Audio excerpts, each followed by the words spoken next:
السلام عليكم ورحمة الله وبركاته. ازيكم يا حبايبي؟ معكم مروة السمان ودي قناتي من الصعيد. يا حبايبي انا هعمل الحواوشي. هنا حطيت طاسة تيفال سخنتها على النار. هنزل بحتة ليا. بسم الله الرحمن الرحيم. هسيبها تسيح يا حبايبي. وهعمل ايه؟ هنزل عليها بالحواوشي. بصي يا حبايبي، هي الطاسة عندي يا دوبك شالت 2 بس حلو قوي. على نار وسط يا حبايبي. هوطي عليها وهغطيها بالغطا. وهنا يا حبايبي قلبته. طبعا انا مش بقدر اقلبه وانا ماسكه التليفون، معلش عشان ما تلسعش وكده. بصوا لو معايا هتشموا الريحه فظيعه. بس حبيت اوريكم حاجه يا حبايبي. شايفين اللحمه ما خستش قوي؟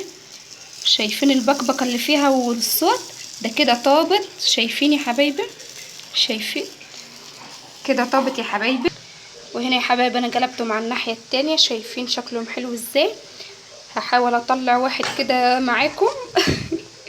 بسم الله.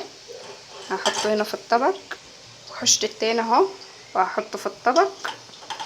شايفين يا حبايبي صوت القرمشه والخربشه؟ شايفين يا حبايبي الصوت ده دليل على ان هو مقرمش وفظيع. وبعدين تبقى اللحمه ملدنه من جوه وهو مقرمش من بره. ده احلى حاجه في الحواوشي. هحط الطاسه التانية يا حبايبي بس هحطه على وشه. بسم الله. واغطيه. وهنا يا حبايبي انا بعمل بقلي بطاطس. طبعا يا حبايبي انا حاطه زيت او دهن مش هتفرق. اهم حاجه الطعم. شايفين الهبو يا حبايبي؟ انا قصدي اوريكم الحته دي. شايفين حلاوتها؟ شايفين الهبو ده دليل على ان هو طايب. شايفين لون اللحمه اتغير ازاي؟ طبعا طعمها فظيع وما كشتش قوي يا حبايبي. شايفين؟ كانت معكم مروه السمان من الصعيد، وده احلى حواوشي لبناتي. واتمنى انكم تشتركوا في قناتي يا حبايبي وتفعلوا الجرس والمشاهدات يا رب عندي تعلى. وعايزاكم كده تشجعوني. اللايك والشير والمشاهدات الكتيرة يا حبايبي بتشجعني ان انا اكمل في القناة.